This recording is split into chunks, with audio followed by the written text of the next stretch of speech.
Centre में जनाब उबैद साहब और अरकान मजलिस का कि उन्होंने मुझे मौका ऐलान फरमाया दोहा कतर में अपने अशार सुनाने का। मैं जनाब सदर पीरज़ादा कासिम साहब की इजाज़त से कुछ अशार मुलाजा करना चाहता हूँ। इरशाद आपकी तवज्जो और हाज़िरी चाहूँगा।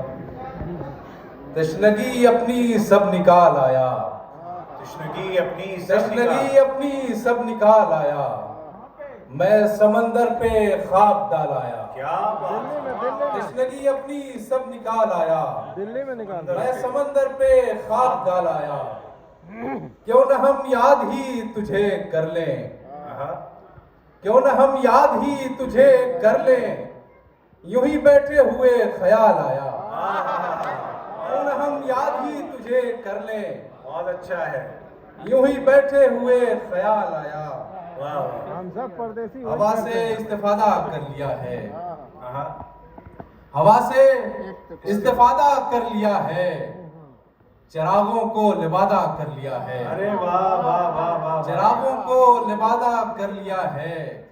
बहुत जीने की ख्वाहिश हो रही थी, बहुत जीने की ख्वाहिश हो रही, बहुत जीने की ख्वाहिश हो रही थी, सो मरने का इरादा कर लिया है।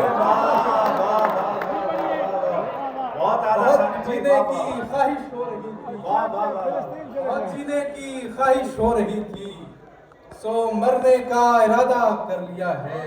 भाई बहुत अच्छा शेर है सामीन, इस शेर को ऐसे ना जाने दें, बहुत प्यारा, बहुत बहुत जीने प्यारा शेर की है। ख्वाहिश हो रही थी, हाँ हाँ, मरने का इरादा कर लिया है। शेर देखें कि मैं घटता जा रहा हूँ अपने अंदर,